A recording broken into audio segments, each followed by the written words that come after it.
नमस्कार, जनता टीवी देख रहे हैं आप और मैं हूं आपके साथ रितेश कुमार गौतम। और वक्त हो चला है बात देवभूमि की। उत्तरकाशी में हुए टनल हादसे को लेकर प्रधानमंत्री नरेंद्र मोदी ने एक बार फिर मुख्यमंत्री पुष्कर सिंह धामी को फोन किया है। पीएम मोदी ने उत्तरकाशी में हुए टनल हादसे को लेकर विस्तृत जानकारी ली है। दरअसल मुख्यमंत्री धामी ने सोशल मीडिया पर पोस्ट कर जानकारी दी। उन्होंने लिखा कि प्रधानमंत्री ने फोन के माध्यम से टनल में हुई घटना को लेकर जानकारी ली है, ताजा स्थिति को लेकर अपडेट लिया है और इस दौरान उन्हें फंसे हुए लोगों को सकुशल बाहर निकालने के लिए चलाए जा रहे राहत और बचाव कार्यों से अवगत कराया।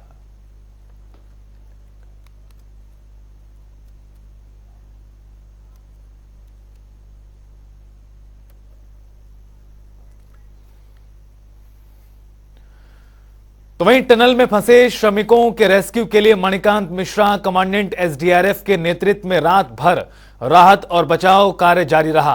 तो वहीं भू धसाव से अवरुद्ध हिस्से में बड़े व्यास के एमएस पाइप डालकर फंसे मजदूरों को निकालने के लिए अक्षैतिज ड्रिलिंग हेतु ऑगर मशीन के लिए प्लेटफॉर्म तैयार किया जा रहा है।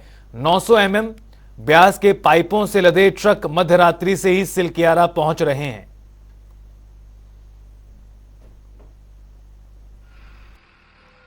इस घटना को नज़दीक से देख रहे हैं और मैं स्वयं वहाँ गया भी था।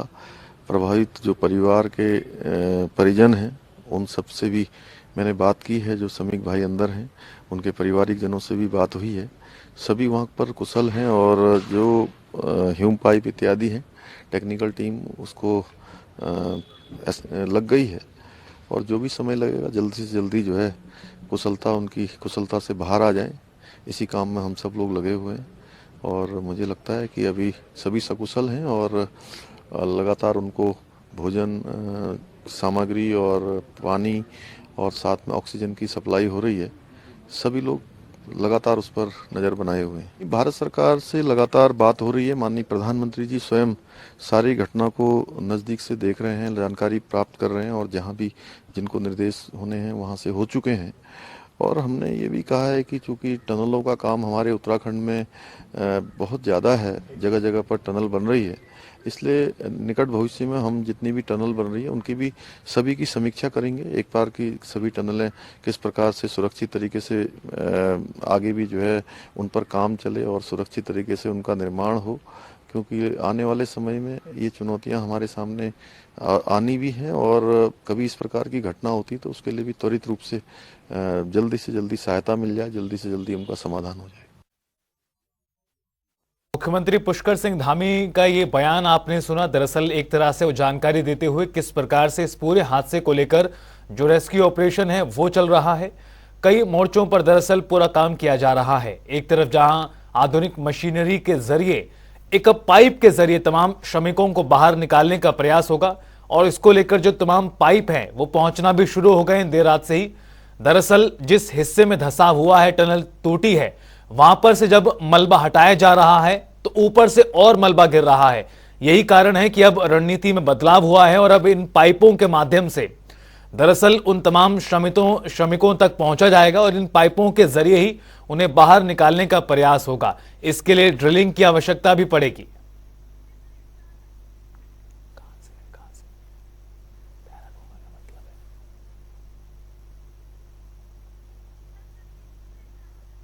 और हमारे सहयोगी यशराज आनंद हमारे साथ जुड़ गए ज्यादा अपडेट्स के साथ। यशराज, ताजा स्थिति आखिर क्या बनी हुई है? प्रधानमंत्री मोदी ने भी फोन के माध्यम से मुख्यमंत्री धामी से फीडबैक लिया है, ताजा स्थिति को लेकर उन्होंने जाना है।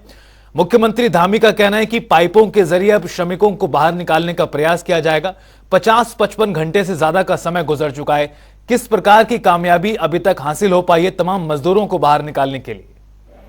बिल्कुल, ये भी देखा जाए तो उत्तरकाशी में ये स्वयं घटना की घटना एक काफी बड़ी घटना के रूप में सामने आ रही है, क्योंकि राज्य से लेकर केंद्र तक यह घटना अपने आप में सुरक्षा छोड़ रही है। लगातार मैं आपको बताना चाह रहा हूँ कि प्रधानमंत्री नरेंद्र मोदी के द्वारा भी मुख्यमंत्री पुष्कर सिंह धामी को कॉल करके जानकारी ली जा रही है। प्रधानमंत्री नरेंद्र मोदी डायरेक्ट 2 बार कॉल करके मुख्यमंत्री पुष्कर सिंह धामी से इस घटना की जानकारी ले ली है। वही यह घटना अपने आप में एक बहुत बड़ी घटना के रूप में देखी जा रही है, क्योंकि ऐसा कहना है कि 40 से 45 मजदूर लगातार भूधसाव में फंसे हुए हैं और वो मजदूर को करीब 51 घंटे से ज्यादा समय बीत चुका है, लेकिन अभी तक मजदूरों को रेस्क्यू नहीं किया जा रहा है। वही लगातार रेस्क्यू का काम जारी चल रहा है। एसडीआरएफ एनडीआरएफ की टीम भी लगातार मौके पर मौजूद है और वो मौके पर ही रेस्क्यू का काम कर रही है। इसी को देखते हुए लगातार, और सबसे बड़ी बात है, शासन के द्वारा आदेश भी दिया गया है कि आखिर घटना किस लिए घटी हुई है, किस कारण से घटित हुई है, उसकी जानकारी भी ली जाए, उसकी जांच पड़ताल की जाए। इसी जांच पड़ताल के बाद ही यह पता चलेगा। लेकिन यह अपने आप में एक बहुत बड़ी घटना है और इसी को देखते हुए आज कांग्रेस के द्वारा पुतला दहन भी किया जा रहा है। और सबसे बड़ी बात है, मैं अभी कांग्रेस प्रदेश अध्यक्ष के पास हूँ और मैं वहां पर जा रहा हूँ जहाँ पर प्रदेश अध्यक्ष भी इस बारे में कुछ कहना है। उनको भी कहना है कि वो किस तरीके से इस बात की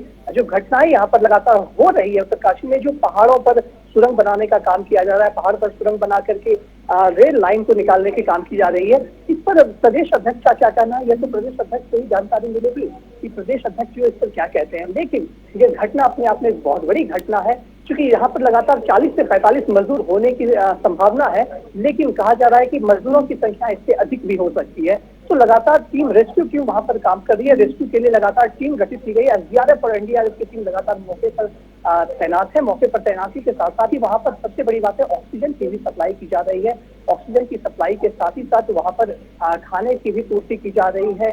और कल जो है, और यदि कल भी बात की जाए तो ड्रिल मशीन के माध्यम से खुदाई भी की गई और आज सुबह वहां पर एक पाइपलाइन को भी भेजा गया है, जो वहां पर मजदूरों को सुरंग में पाइपलाइन के माध्यम से वो आप बाहर निकालेंगे। तो इस प्रकार से ये घटना जो है अपने आप में एक बहुत बड़ी घटना है, क्योंकि नरेंद्र मोदी भी लगातार इस घटना पर निगाह रखे हैं। वही हमारे साथ प्रदेश अध्यक्ष भी वहाँ पर मौजूद है। लेकिन मैं आपको बताना चाह रहा हूँ कि अभी मेरे से जुड़ नहीं पा रहे, लेकिन अभी जल्द प्रदेश अध्यक्ष कांग्रेस प्रदेश अध्यक्ष करण महाराज को जोड़ लिया जाएगा। यशराज, कांग्रेस पार्टी क्या तैयारी कर रही है इस पूरे घटनाक्रम को लेकर? जिस तरह से आपने बताया कि इसको लेकर कहीं ना कहीं एक तरह से नाराजगी जाहिर करने का प्रयास है, यशराज आनंद। बिल्कुल कांग्रेस के द्वारा लगातार नाराजगी जाहिर करने का प्रयास किया जा रहा है। कांग्रेस आज पुतला दहन भी करेंगे और वही हमारे साथ है कांग्रेस प्रदेश अध्यक्ष करण महाराज, ये आपको बताएंगे कि आखिर इस घटना पर कांग्रेस क्या कहना है। सर, सबसे बड़ी बात की उत्तरकाशी में जो घटना हुई इस पर आपका क्या कहना है? हमारा ये कहना है कि जो 2021 फरवरी को घटना घटी थी रेहड़ी में, उससे सरकार ने कोई मदद नहीं किया, उसमें भी कई लोग भी जाने गए। आज भी 4 दिन लगभग होने वाले हैं, अभी तक रेस्क्यू नहीं हो पाया है। और जो तकनीकी कमियां थी उसके बारे में सरकार को बात करके कंपनी के खिलाफ साफ एक्शन लिया जाना चाहिए। अनकंट्रोल प्लास्टिक की बात करण मेहरा पिछले 1 साल से लगातार कह रहा, सबके चैनल में बात है, तो उन सभी विषयों पर जांच भी होनी चाहिए और जांच पुख्ता होनी चाहिए। स्थानीय प्रशासन इफेक्टिव इसलिए नहीं है क्योंकि जिन कंपनी को नाम दिया गया ये रसूखदार लोगों की है या रसूखदार लोगों के पहचान वाले हैं, इसलिए स्थानीय प्रशासन भी उस तरीके इफेक्टिव ढंग से काम नहीं कर पाया। और मेरी जानकारी में अभी लाया गया कि जिस कंपनी को नाम दिया गया है उसके ऊपर ऑलरेडी कई लोगों की मृत्यु की वजह से मुकदमा दर्ज है और उनके जो लापरवाही उससे कई लोग पहले जो है के काम हो चुके हैं। तो ये सभी जांच के विषय होंगे, जांच के पहुंचा देगा। अभी तो ईश्वर से प्रार्थना कि जो लोग घटना में फंसे हैं वो सही सलामत हो और उनको कोई नुकसान न पहुंचे। सर, भाजपा लगातार विकास की बात कर रही है, विकास भी जरूरी है उत्तराखंड में, तो आप किस प्रकार का विकास आप विकास तो जरूरी है, तो हर कोई चाहेगा कि डेवलपमेंट हो।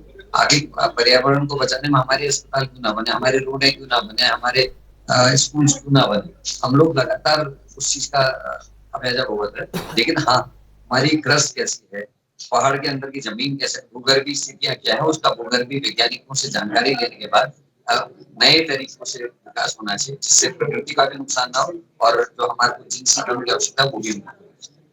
स्पष्ट रूप से कांग्रेस प्रदेश अध्यक्ष करण महाराज ने भी कहा कि विकास अपने स्थान पर चलती है, लेकिन विकास के साथ साथ यह देखा भी पीछे चाहिए इस प्रकार से विकास किया जाना चाहिए। भूगर्भ और शास्त्रों से जानकारी लेनी चाहिए कि कहाँ पर पहाड़ का निशान है, कहाँ प्रत्यक्ष पहाड़ है, इसकी जानकारी लेने के बाद ही कुछ कहा जा सकता है। आप देख सकते हैं मेरे पीछे किस प्रकार से पूरी तरीके से भीड़ यहाँ पर जमी हुई है। यहाँ पर लोग लगातार जुटे हुए, चूंकि अभी महज 15 मिनट बाद यहाँ पे प्रदर्शन होगा, यहाँ पर पुतला दहन किया जाएगा भारतीय कांग्रेस के द्वारा।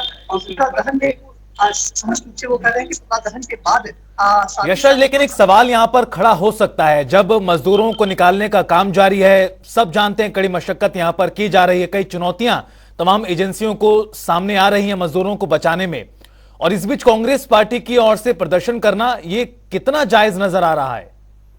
बिल्कुल, यदि बात करें कि कांग्रेस पार्टी के द्वारा प्रदर्शन करना, कांग्रेस के महानगर अध्यक्ष जो है वो जसविंदर सिंह गोगी भी वो इस वक्त मेरे साथ मौजूद है। सबसे पहले तो मैं जसविंदर सिंह गोगी से ही आप बातचीत करना चाहता हूँ। मैं बता रहा उनसे से ये प्रश्न किया था। सर, सबसे पहले मेरा प्रश्न है, यहाँ पर एक महीना में आज टनल में लोग फंसे हैं, वहाँ पर अपना प्रदर्शन करना कितना जायज है? हमारा प्रदर्शन था उससे हम लोग महामहिम राज्यपाल को ज्ञापन प्रेषित कर रहे हैं। प्रदेश में तमिलनाडु ले लिए इन सब को लेके हम ज्ञापन प्रेषित कर रहे हैं और हमने तो आज पूरा दिन वाला कार्यक्रम बिल्कुल कांग्रेस में ये कहा जा रहा है कि महानगर बजट द्वारा जितना धन का कार्यक्रम स्पष्टीकृत कर दिया, लेकिन ये अपने आप में एक बहुत बड़ी बात है कि अभी तक कुछ भी मजदूरों को रेस्क्यू अभी तक नहीं किया गया। ये अपने आप एक बहुत बड़ी बात है।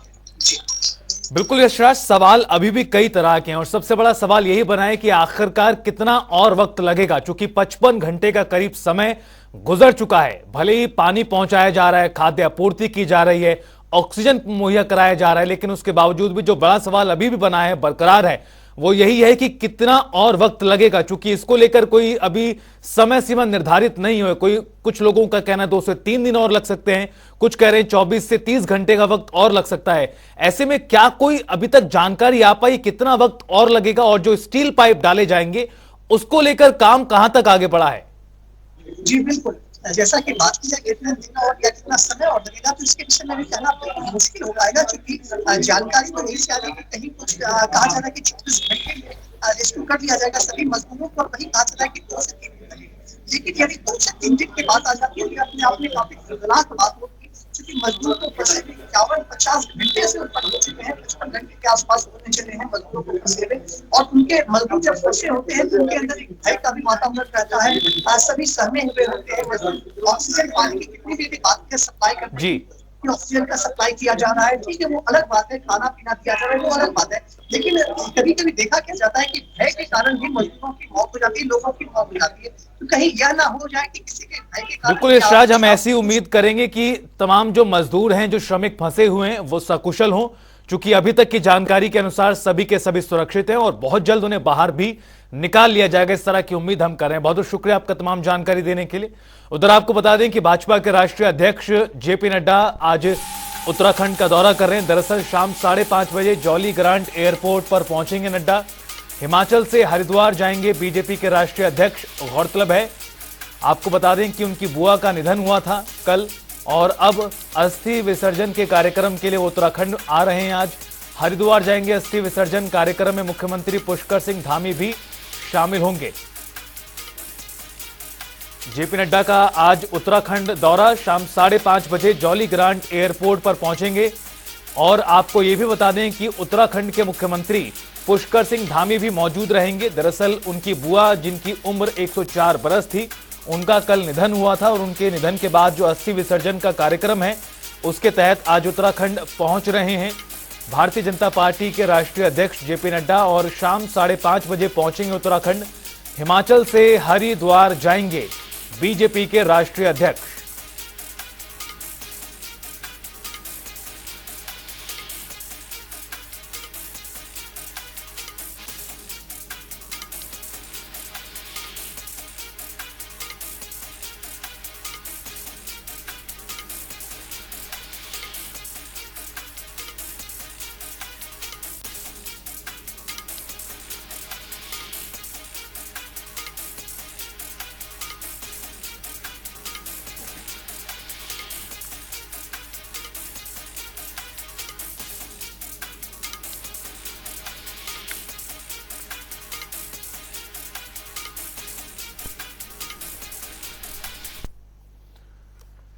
और चलिए सीधा आपको चमोली लेकर चलते हैं, जहां मुख्यमंत्री पुष्कर सिंह धामी संबोधित कर रहे हैं। देखिए, प्रचार का, प्रसार का एक बहुत बड़ा माध्यम यहां पर मिलता है, बल मिलता है।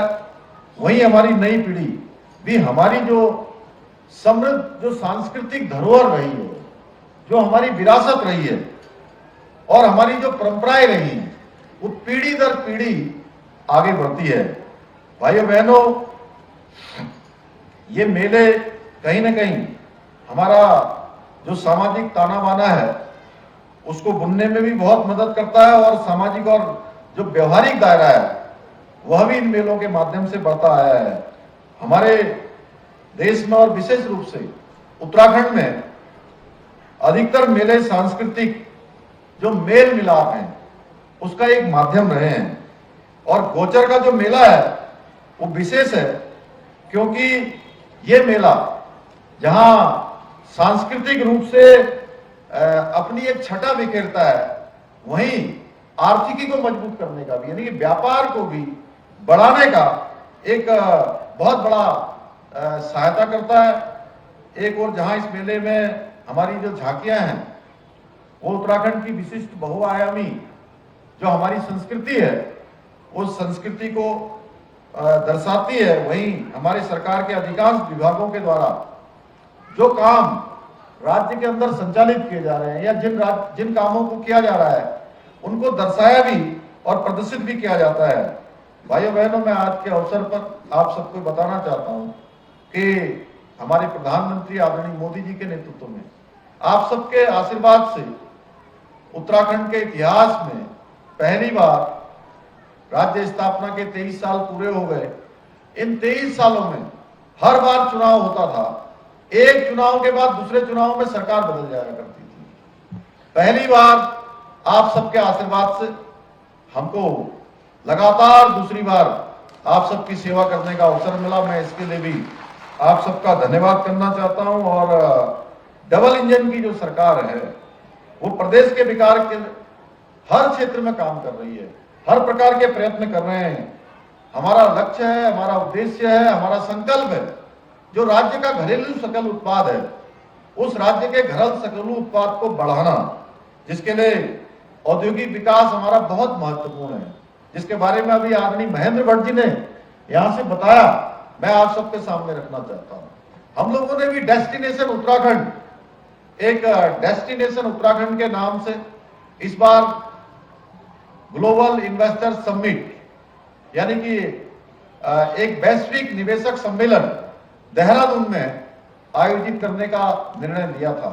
और भाइयों बहनों, उसको आगे बढ़ाया हमारे प्रधानमंत्री जी के मार्गदर्शन में, उनके निर्देशन में हमने ये काम शुरू किया। जिस प्रकार से उन्होंने गुजरात में मुख्यमंत्री रहते हुए एक वाइब्रेंट गुजरात शुरू किया था, उसी की तर्ज पर हमने डेस्टिनेशन उत्तराखंड शुरू किया।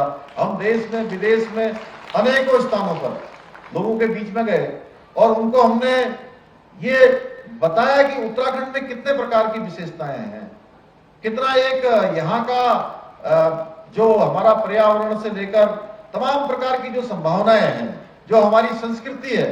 हमारे यहाँ पर मैदान भी है, पहाड़ भी है, पहाड़ों में भी हम किस प्रकार के कामों को बढ़ा सकते हैं। जैसा अभी भट्ट जी ने बताया कि इस बार की जो यात्रा हुई है वो यात्रा हमारी पिछले साल से 12 लाख ज्यादा हो गए अभी तक। आप सोचिए, हर साल बढ़ रहे हैं।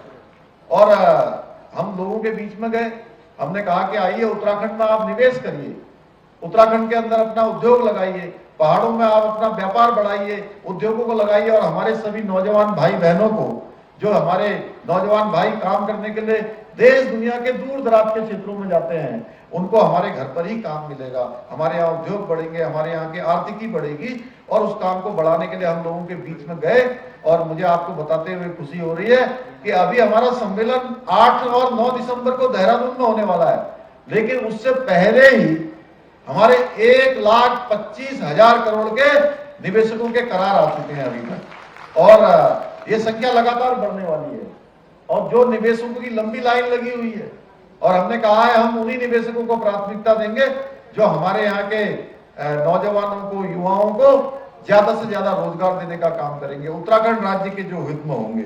लेकिन मैं बताना चाहता हूं कि इन सब के लिए जो हमारा बुनियादी ढांचा है, वो बुनियादी ढांचा मजबूत होना चाहिए। इसलिए हम rail connectivity, road connectivity, ropeway connectivity, इसके साथ साथ ऊर्जा एवं जल संरक्षण के क्षेत्र में विशेष रूप से हम ध्यान कर रहे हैं, विशेष रूप से ध्यान दे रहे हैं। और प्रदेश में जिस प्रकार से विकास हो रहा है, आपने देखा होगा हमारे प्रधानमंत्री मोदी जी के बनने के बाद यहाँ पर जो 4 धाम सड़क परियोजना बनी, उसके कारण से पहले का समय कैसा था, अब लोग ऋषिकेश से चलते थे और बद्रीनाथ पहुंचने में पूरा दिन लग जाता था। 14 घंटे 15 घंटे लग जाते थे और एक दिन में यात्रा भी नहीं हो पाती थी। अब तो ऋषिकेश से चलते हैं बद्रीनाथ जी कब पहुंच गए पता ही नहीं लगता है।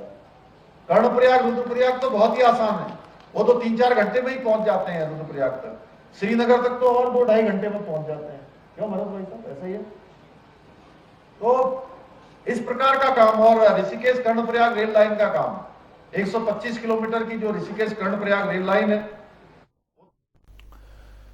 तो चमोली के फेमस गौचर मेले का शुभारंभ करते हुए मुख्यमंत्री पुष्कर सिंह धामी और इसके साथ साथ तमाम लोगों को संबोधित भी वो कर रहे थे। और चलिए रुख करते एक बड़ी खबर का, बड़ी जानकारी से आपको रूबरू करा दे जो इस बीच सामने आ रही है। बड़ी खबर, अहम जानकारी। सीएम पुष्कर सिंह धामी का आज का कार्यक्रम आपको बता दें, दोपहर 2:30 बजे पिथौरागढ़ पहुंचेंगे। चमोली के बाद पिथौरागढ़ पहुंचेंगे और यहां पर जौल जीवी मेला 2023 का उद्घाटन करेंगे। पिथौरागढ़ में आयोजित जौल जीवी मेला 2023 जिसका उद्घाटन करेंगे और शाम 5:30 बजे मुख्यमंत्री जौली ग्रांट एयरपोर्ट पहुंचेंगे। यहां पर गौरतलब है कि जो बीजेपी के राष्ट्रीय अध्यक्ष जेपी नड्डा वो दरअसल पहुंच रहे हैं, शाम 5:30 बजे एयरपोर्ट पर होंगे।